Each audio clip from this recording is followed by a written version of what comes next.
इकबाल ज्या क्षणाची आपण सर्वच जण आतुरतेने वाट पाहत होतो तो क्षण आलाय. स्पष्ट वक्ता अशी ज्यांची ख्याती आहे असे महाराष्ट्र राज्याचे उपमुख्यमंत्री सन्माननीय देवेंद्रजी फडणवीस. भारत माता की बाळासाहेब ठाकरेंचा. सर्व बांधवांना मी विनंती करते की त्यांनी व्यासपीठावर स्थापन. भारत माता की वंदे वंदे. आपकी बार फिर एक बार देश का नेता कैसा हो. छत्रपति शिवाजी महाराज की जय श्री राम. हिंदवी स्वराज्याचे सरसंस्थापक छत्रपती शिवरायांना मानाचा मुजरा करतो. भारतीय राज्यघटनेचे शिल्पकार भारतरत्न डॉक्टर बाबासाहेब आंबेडकर यांना मानवंदना अर्पित करतो. त्याचप्रमाणे महाराष्ट्र भूषण नानासाहेब धर्माधिकारी आणि अप्पासाहेब धर्माधिकारी यांनाही या ठिकाणी वंदन करतो. आणि आजच्या या अतिविशाल सभेमध्ये आपल्यामध्ये उपस्थित असलेले या रायगड जिल्ह्यातील खऱ्या अर्थानं लोकनेते म्हणून आपण ज्यांना ओळखतो ते आदरणीय माजी खासदार रामशेठ ठाकूरजी,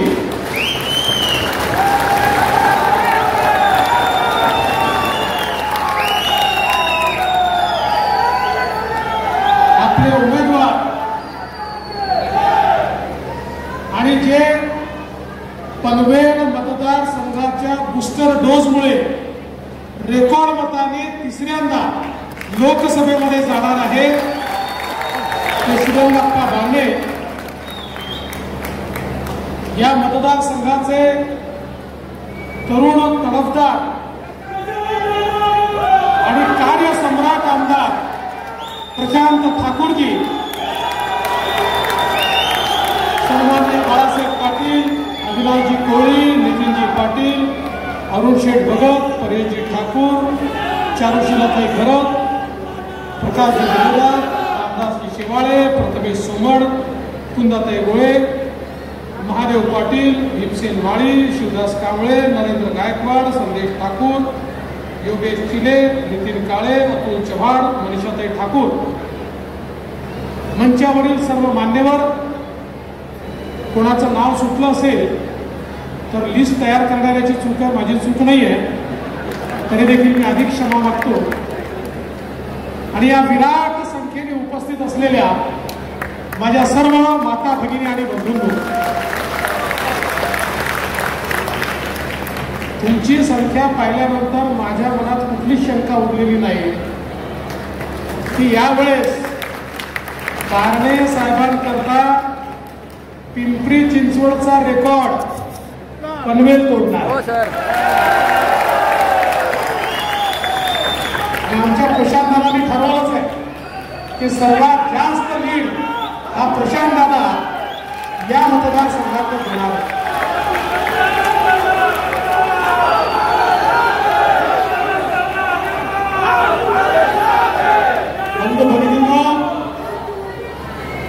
ही देशाचा नेता निवडण्याची निवडणूक आहे, महानगरपालिकेची विधानसभेची निवडणूक नाही.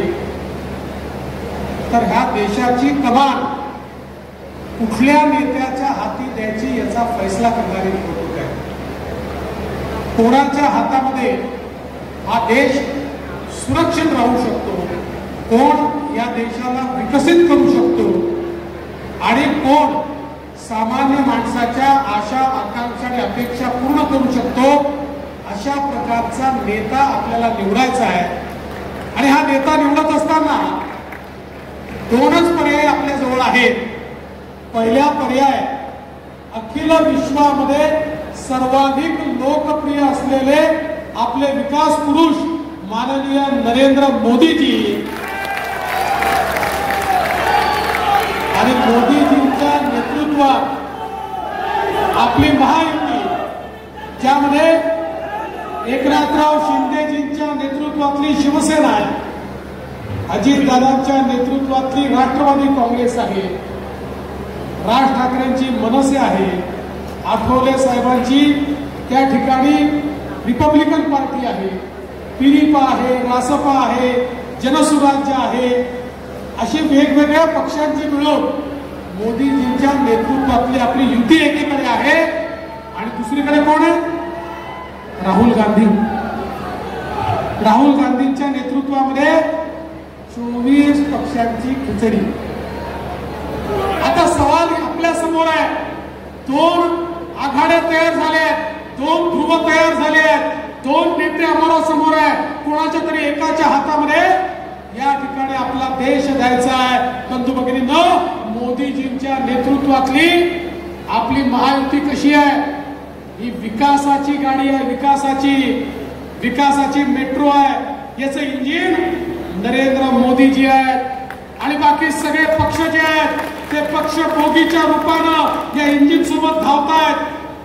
आणि आपल्या या गाडीमध्ये दीन दलित गोर गरीब आदिवासी शेतकरी शेतमजूर महिला अल्पसंख्याक ओबीसी भटके विमुक्त सगळ्यांकरता जागा आहे. सगळ्यांना गाडीत बसवून सबका साथ सबका विकास म्हणत मोदीजी विकासाकडे घेऊन जातात. अशा प्रकारची आपली गाडी आहे. दुसरीकडे अवस्था काय आहे? दुसरीकडे बोगी नाहीच आहे, फक्त इंजिन आहे. आणि मनसेचं इंजिन नाही, ते आपल्याकडे आहे. दुसरीकडे फक्त इंजिन आहे. राहुल गांधी म्हणतात मी इंजिन आहे, शरद पवार साहेब म्हणतात मी इंजिन आहे, उद्धव ठाकरे म्हणतात मी इंजिन आहे, लालू प्रसादांचा पोरगा म्हणतो मी इंजिन आहे, मुलायम सिंगाचा पोरगा म्हणतो मी इंजिन आहे, स्टॅलिन म्हणतो मी इंजिन आहे, ममता बॅनर्जी म्हणते मी इंजिन आहे. त्या ठिकाणी सगळे इंजिनच आहे. पण यांचे इंजिन कसे आहे? एक इंजिन मुंबईकडे ओढतो, दुसरा बारामतीकडे ओढतो, तिसरा अजून पूर्वेकडे ओढतो, दुसरा दक्षिणेकडे ओढतो. यांचं इंजिन चालतही नाही, डुलतही नाही, हलतही नाही, बोलतही नाही, ठप्प पडलेलं इंजिन आहे. आणि माझा तुम्हाला सवाल आहे, आपल्या गाडीत तर सगळ्यांना बसायला जागा आहे, इंजिन मध्ये बसायला किती लोकांना जागा असते? ड्रायव्हरच्या व्यतिरिक्त कोणी इंजिन मध्ये बसू शकत नाही. बंधू भगिनींनो, लक्षात ठेवा, राहुल गांधीच्या इंजिन मध्ये फक्त प्रियंकाजी आणि सोनियाजी करता जागा आहे. उद्धव ठाकरेजींच्या इंजिन मध्ये फक्त आदित्य ठाकरेंकरता जागा आहे. आणि शरद पवार साहेबांच्या इंजिन मध्ये फक्त सुप्रिया सुळेंकरता जागा आहे. तुमच्याकरता जागा नाही आहे. पण ज्या क्षणी तुम्ही श्रीरंगप्पा बारणे यांच्या धनुष्य बाणाचं बटन दाबाल, त्या क्षणी मावळ मतदारसंघाची बोगी थेट मोदीजींच्या इंजिनला लागेल आणि मावळ मतदारसंघ हा वेगानं पुढे जाईल. आज आपण पाहतोय, आपण गेले 10 वर्ष आप्पांना या ठिकाणी निवडून दिलं आणि सातत्याने आपल्या सुखदुःखामध्ये श्रीरंगप्पा बारणे आपल्या सोबत राहिले. आणि बंधू भगिनींना, आपण एक गोष्ट अजून लक्षात घेतली पाहिजे की गेल्या 10 वर्षामध्ये देशाचे प्रधानमंत्री माननीय मोदीजींनी ज्या प्रकारे हा देश बदलला, आज जगातले अर्थशास्त्री या ठिकाणी आश्चर्य करतायत, हे विकासाचं मोदी मॉडेल काय आहे? 10 वर्षामध्ये देशामध्ये 25 कोटी लोकांना मोदीजींनी गरिबीच्या बाहेर काढलं. जग म्हणताय कसं शक्य झालं? जगातले अर्थशास्त्री येत आहेत, ते मोदी मॉडेल तपासतायत आणि हे करण्याकरता मोदीजींनी 20 कोटी लोक जे झोपडीत राहायचे त्यांना पक्क घर दिलं. 50 कोटी लोक ज्यांच्याकडे चूल होती त्यांच्याकडे गॅस दिला. 55 कोटी लोक ज्यांच्या घरी शौचालय नव्हतं त्यांच्या घरी शौचालय दिलं. 60 कोटी लोक 70 वर्षानंतर देखील आमच्या आया बहिणी घागर घेऊन नळावर जायच्या, नदीवर जायच्या, विहिरीवर जायच्या. 60-70 वर्षानंतर या 60 कोटी लोकांच्या घरी शुद्ध नळाचं पाणी पोहोचवण्याचं काम हे मोदीजींनी या ठिकाणी करून दाखवलं. समाजातल्या प्रत्येक घटकाला मदत करण्याचं काम मोदीजींनी केलं. आपल्याला मला सांगितलं पाहिजे, आमच्या तरुणाईला मुद्रा सारखी योजना मोदीजींनी दिली. मुद्रा योजनेच्या अंतर्गत 10 लाखांच्या लाखापर्यंतचं लोन विना तारण आणि बिना गॅरेंटरचं देण्याचा निर्णय मोदीजींनी घेतला. एक काळ होता आपल्या तरुणाई बँकेत जायची तर बँक विचारायची तुमच्याकडे तारण ठेवायला जमीन जुमला आहे का किंवा कोणी सरकारी अधिकारी तुमचा नातेवाईक आहे का, त्याची गॅरंटी आणा तर तुम्हाला कर्ज मिळेल. मोदीजींनी त्या ठिकाणी सांगितलं या सगळ्या लोकांची गॅरंटी मी घेतो आणि देशामध्ये 61 कोटी लोकांना 10 लाखापर्यंतचं कर्ज हे बिना गॅरंटीचं आणि बिना तारण मिळालं. आणि एवढ्या मोठ्या संख्येने माता भगिनी उपस्थित आहेत. याच्यामध्ये 31 कोटी महिला आहेत की ज्यांना हे कर्ज मिळालेलं आहे, जे आपल्या पायावर उभा राहिल्या. एवढंच नाही, 80 लाख बचत गट तयार केली, त्याला 8 लाख कोटी रुपये मोदीजींनी दिले आणि त्या बचत गटाच्या माध्यमातून 10 कोटी महिलांना काम हे मोदीजींनी दिलं. त्यातल्या 3 कोटी महिलांना आता मोदीजी लखपती बनवतात. 1 कोटी महिला बनलेल्या आहेत आणि हळूहळू 10 कोटी महिलांना लखपती बनवण्याचा निर्णय या देशामध्ये मोदीजींनी घेतला. कारण मोदीजी हे म्हणतात एक पुरुष हा आपल्या पायावर उभा राहिला तो फक्त पुरुष पायावर उभा राहतो, पण जेव्हा एक महिला पायावर उभी राहते त्यास पूर्ण कुटुंब आपल्या पायावर उभं राहतं. आणि म्हणून देशाच्या मुख्य धारेमध्ये महिलांना आणण्याकरता मोदीजींनी सर्वाधिक प्रयत्न केले. आणि आता तर आमच्या मंचावर कमी महिला दिसत आहेत, पण 2026 नंतर अर्धा मंच महिलांकरता रिकामा करून द्यायचा आहे. कारण मोदीजींनी सांगितलं आहे आता 33% आमदार या महिला असतील आणि 33% खासदार या देखील महिला असतील. महिलांचा विचार करणारा कोणी जर नेता या देशात असेल तर ते नरेंद्र मोदीजी आहेत. आज मोदीजींनी अनुसूचित जातीच्या आमच्या तरुणाईला स्टँडअप मधनं देशभरामध्ये उद्योजक तयार केले. आमच्या आदिवासी समाजाकरता 24,000 कोटी रुपयाची योजना आणली. पहिल्यांदा देशामध्ये 12 बलुतेदारांचा विचार करणारा कोणी प्रधानमंत्री असेल तर ते मोदीजी आहेत. मोदीजींनी गावगाड्याचं काम करणारे 12 बलुतेदार आणि पारंपरिक व्यावसायिक यांच्याकरता 14,000 कोटी रुपयाची योजना आणली आणि त्या योजनेच्या माध्यमातून आज त्यांना आर्थिक पुरवठा असेल, आधुनिकीकरण असेल, नवीन तंत्रज्ञान असेल, त्यांच्या पुढच्या पिढ्यांना तो व्यवसाय देण्याचा विषय असेल किंवा जो व्यवसाय लोकल आहे त्याला ग्लोबल करायचं असेल, अशा प्रकारची योजना आज या ठिकाणी माननीय मोदीजींच्या माध्यमातून आली. आणि या ठिकाणी विश्वकर्मा योजनेतनं 12 बलुतेदारांचा देखील फायदा मोदीजींनी केला. समाजाच्या प्रत्येक घटकाचा विचार, शेतकऱ्यांपासून कष्टकऱ्यापर्यंत प्रत्येकाचा विचार, मच्छीमारांपासून तर कामगारांपर्यंत प्रत्येकाचा विचार या ठिकाणी मोदीजींनी केला. आणि हे करत असताना मोठ्या प्रमाणात मोदीजींनी इन्फ्रास्ट्रक्चरवर पैसा खर्च केला. युपीएच्या काळामध्ये 13-14 साली आपल्या देशामध्ये इन्फ्रास्ट्रक्चरवर वर्षाला 1 लाख कोटी रुपये खर्च व्हायचे. वर्षाला 1 लाख. मोदीजींनी वर्षाला 1 लाख नाही, वर्षाला 13 लाख कोटी रुपये हे इन्फ्रास्ट्रक्चरवर खर्च करायला सुरुवात केली. परिणाम असा झाला, हायवेज बनले, नवीन एअरपोर्ट बनले, नवीन पोर्ट बनले, नवीन पूल बनले, नवीन सिंचनाच्या योजना झाल्या, घरं बनली, वेगवेगळ्या प्रकारचं इन्फ्रास्ट्रक्चर तयार झालं आणि त्यातनं आपण विकासाकडे गेलो. आज आपण पाहू शकतो बंधू भगिनींनो, आपला जो पनवेलचा परिसर आहे गेल्या 10 वर्षात तो किती मोठ्या प्रमाणात बदलला. आणि खऱ्या अर्थानं मगाशी प्रशांत शेठनी बोलत असताना त्या ठिकाणी त्याचं श्रेय आम्हाला दिलं, पण मी विनम्रपणे सांगतो याचं श्रेय जर कोणाला असेल तर ते रामशेठ ठाकूर आणि प्रशांत शेठ यांना आहे की ज्यांनी नेते जे असतात, नेते हे द्रष्टे असले पाहिजे, त्यांना दृष्टी असली पाहिजे. शांतपणे एकेका कामाचा पाठपुरावा करणारे प्रशांत शेठ ठाकूर यांच्यामुळे एक मोठं परिवर्तन या ठिकाणी घडले. आज पनवेलची महानगरपालिका असेल, आज ही महानगरपालिका तयार झाली. ती तयार झाल्यानंतर सातत्याने पाठपुरावा करून आज 400-450 कोटी रुपये वर्षाला जीएसटीतनं त्या ठिकाणी मिळतात. त्याच्याकरता प्रशांत शेठनी जो पाठपुरावा केला, आज इकडचे वेगवेगळे कामं आहेत, रस्त्यांची कामं असतील, मेट्रोची कामं असतील, ही सगळी कामं आज त्यांचा पाठपुरावा या ठिकाणी आहे आणि त्यासोबत आपल्या खासदारांची साथ त्यांना आहे आणि त्यामुळे आज एवढ्या मोठ्या प्रमाणात ही कामं होताना दिसत आहेत. मी तुम्हाला हे सांगण्याकरता आलोय, मोदीजी छोटं स्वप्न पाहत नाही. आज आपण हा अटल सेतू पाहतो, ट्रान्स हार्बर लिंकचं स्वप्न 1972 साली तयार झालं होतं, पण ते पूर्ण होऊ शकलं नाही. 2014 साली देशामध्ये मोदी सरकार आलं, महाराष्ट्रात आपलं सरकार आलं. तुमच्या आशीर्वादानं मला मुख्यमंत्री होता आलं आणि मोदीजींच्या मदतीनं हा trans harbour link Atal Setu आपण तयार केला. नवी मुंबईच्या विमानतळाचं काम या ठिकाणी त्याचं स्वप्न 90 पाडत आलं, पण 1990 पासनं तो रोज मागे पुढे व्हायचा.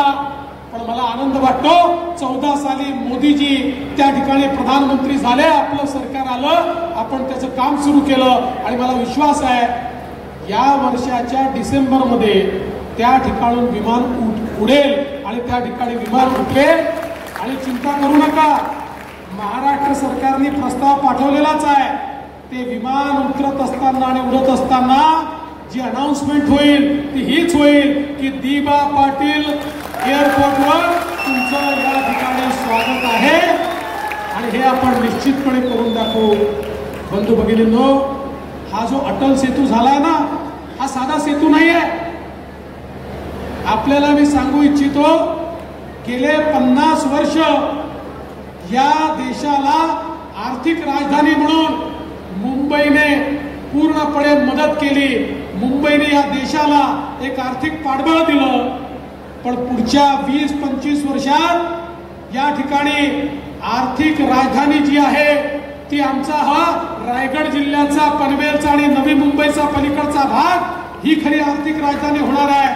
आज या कनेक्टिव्हिटीमुळे मोठ्या प्रमाणात उद्योग या ठिकाणी येणार आहे. मी तर बघतोय पुढच्या 15-20 वर्षामध्ये किमान 20 लाख हाय पेड जॉब्स, साधे जॉब्स नाही, 20 लाख हाय पेड जॉब्स हे या क्षेत्रामध्ये तयार होणार आहेत आणि इतक्या मोठ्या प्रमाणात या क्षेत्राचा विकास होणार आहे. कारण आज आपण जर बघितलं तर सगळ्यात महत्व कशाला आहे, पूर्वी ज्याच्याकडे ऑइल होतं तो श्रीमंत होता, आता ज्याच्याकडे डेटा आहे तो श्रीमंत आहे. आणि तुम्हाला मला सांगताना आनंद वाटतो, भारत देशाची 65% डेटा सेंटर कॅपॅसिटी ही या रायगड आणि नवी मुंबईच्या परिसरामध्ये आहे. म्हणजे भारताचा सगळा खजिना हा आता तुमच्याकडे या ठिकाणी तयार झालेला आहे. हे सगळं का होऊ शकलं, या देशामध्ये मोदीजींची सरकार असल्यामुळे होऊ शकलं. आणि आता तर बंधू भगिनींनो, अशा प्रकारची संधी तयार झाली आहे. कोविडच्या नंतर जगाचा विश्वास हा चीनवरनं उठलाय आणि आता जग जवळपास 30 वर्ष चीनला फॅक्टरी ऑफ वर्ल्ड म्हणून बघत होतं. जगातलं मॅन्युफॅक्चरिंग हे गेले 30 वर्ष चीनमध्ये व्हायचं, पण आता जगाला असं वाटतं चीनवर भरोसा ठेवता येत नाही आणि म्हणून ते चीनमधनं बाहेर पडतायत, कोविड नंतर बाहेर पडतायत. आणि अशा वेळी जगातले सगळे उद्योजक हा विचार करतायत आता कुठल्या देशात जावं. त्यावेळी त्यांना एकच देश नजरेसमोर दिसतोय की ज्या देशामध्ये एक मजबूत नेता आहे आणि तो देश म्हणजे आपला भारत देश आहे. जगात मोठ्या प्रमाणात गुंतवणूक येते आणि ती भारतात आल्यानंतर साहजिकच ती गुंतवणूक महाराष्ट्रामध्ये येते. आणि महाराष्ट्रामध्ये येत असताना आपला हा जो सगळा नवीन परिसर आहे, रायगडचा जिल्हा आहे आणि हा जो सगळा नवीन परिसर होतोय, या परिसरामध्ये सर्वाधिक गुंतवणूक येते. म्हणून बंधू भगिनींनो, आज मोदी सरकारमुळे आपल्या संपूर्ण या परिसराचं चित्र बदलत आहे. आणि हे चित्र बदलत असताना सगळ्यात महत्वाचं काय, हे चित्र बदलत असताना भूमिपुत्रांना सोबत घेऊन हे चित्र बदललं पाहिजे. अशा प्रकारच्या मानसिकतेतनं आजपर्यंत आम्ही विकास केलेला आहे. आणि म्हणून मी तुम्हाला एवढंच निवेदन करण्याकरता आलो आहे, साधा निवडणूक ही नाही, हा देश कोण सुरक्षित ठेवू शकतो याची ही निवडणूक आहे. आज आपण बघा, मोदीजींचं नेतृत्व वैश्विक नेतृत्व झालंय.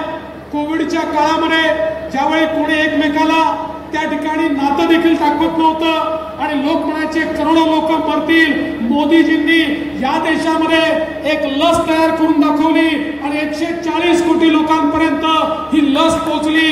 2 वेळा लस मिळाली. आज आपण जिवंत आहोत ते त्या कोविडच्या लसीमुळे जिवंत आहोत. पण बंधू भगिनींनो, केवळ एवढ्या पुरतंच हे मर्यादित नाही आहे. मी मॉरिशस नावाच्या देशात गेलो होतो. तिथल्या मराठी मंडळींनी छत्रपती शिवरायांचा पुतळा बसवला, त्याच्या उद्घाटनाला बोलवलं होतं. उद्घाटन केलं आणि राष्ट्रपतींना भेटायला गेलो. राष्ट्रपती आफ्रिकन ओरिजिनचे होते. त्या राष्ट्रपतींना भेटल्यानंतर ते म्हणाले, फडणवीसजी कृपया माझे धन्यवाद हे मोदी साहेबांपर्यंत पोहोचवा. मी म्हटलं कशाबद्दल? म्हणाले माझा मॉरिशस जिवंत आहे कारण नरेंद्र मोदींनी आम्हाला कोविडची लस दिली, नाहीतर माझा मॉरिशस बेचिराख झाला असता. आणि असं सांगणारे बंधू भगिनींनो 100 देश आहेत, जे 100 देश आज भारताच्या मागे उभे आहेत आणि या 100 देशाचे राष्ट्रपती आणि प्रधानमंत्री म्हणतात आमचा वैश्विक नेता जर कोणी असेल तर तो नरेंद्र मोदी आहे. अशा प्रकारचं वैश्विक नेतृत्व आज मोदीजींनी तयार केलं. आपण पाहू शकतो या देशामध्ये युपीएचं राज्य होतं. त्या काळामध्ये रोज बॉम्बस्फोट व्हायचे. मुंबईला बॉम्बस्फोट झाले, पुण्याला बॉम्बस्फोट झाले, वेगवेगळ्या शहरात बॉम्बस्फोट झाले. काय करायचं आमचं सरकार? आमचे तेव्हाचे प्रधानमंत्री बॉम्बस्फोट झाला की पाकिस्तानचा निषेध करायचे, मग अति तीव्र निषेध करायचे, मग पुन्हा बॉम्बस्फोट व्हायचा. मग आमचे प्रधानमंत्री अमेरिकेकडे जाऊन तिथल्या राष्ट्रपतीकडे जाऊन रडायचे, त्याला डोसियर द्यायचे आणि सांगायचे बघा बघा तो पाकिस्तान आमच्याकडे बॉम्बस्फोट करतो, तुम्ही त्याला समजवा. समजवणं तर दूर, पुन्हा दुसऱ्या दिवशी बॉम्बस्फोट व्हायचा. 140 कोटीचा देश लाचार दिसायचा, अशी आमची अवस्था होती. मोदीजींनी देशाची सूत्र स्वीकारली. पुन्हा आतंकवाद्यांना वाटलं हा तोच लाचार भारत आहे. त्यांना माहिती नव्हतं हा मोदींचा भारत आहे. या ठिकाणी येऊन त्यांनी बॉम्बस्फोट केले. मोदीजींनी थेट पाकिस्तानमध्ये घुसून सर्जिकल स्ट्राईक केला, एअर स्ट्राईक केला आणि आतंकवाद्यांना मारलं. मला सांगा 2019 नंतर पाकिस्तानच्या बापाची देखील हिंमत झाली नाही भारतामध्ये येऊन एक बॉम्बस्फोट करण्याची. 5 वर्षात एक बॉम्बस्फोट या देशात झाला नाही, कारण पाकिस्तानला माहिती आहे आपला बाप नवी दिल्लीत बसलाय, जर आगळीक केली तर तो आपल्याला या ठिकाणी सोडणार नाही. आता भारत चंद्रयान पाठवतोय, भारत आदित्य एल1 पाठवतोय आणि पाकिस्तान भिकेचा कटोरा घेऊन आम्हाला त्या ठिकाणी आटा द्या, कणिक द्या म्हणत जगभरात फिरतोय. हे 2 देशांमधलं अंतर आज मोदीजींच्या माध्यमातून या ठिकाणी तयार झालाय.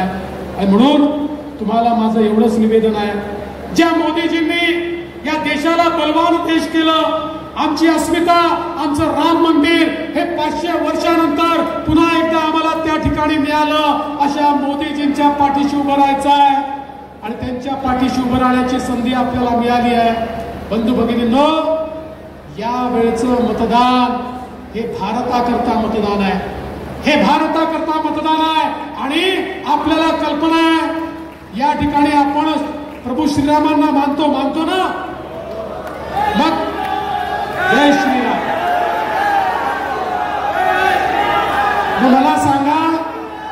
मला सांगा प्रभू श्रीरामांच्या हातात काय आहे? काय आहे?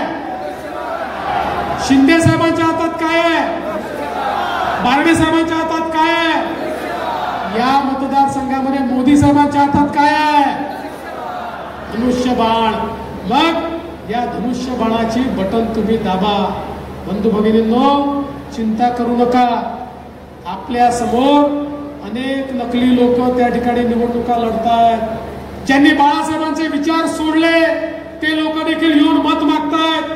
पण बाळासाहेबांचे विचार हे ज्यांनी जिवंत ठेवण्याचं काम केलं ते एकनाथराव शिंदेजी हे खऱ्या अर्थानं आज शिवसेनेचा झेंडा घेऊन या ठिकाणी उपस्थित आहे.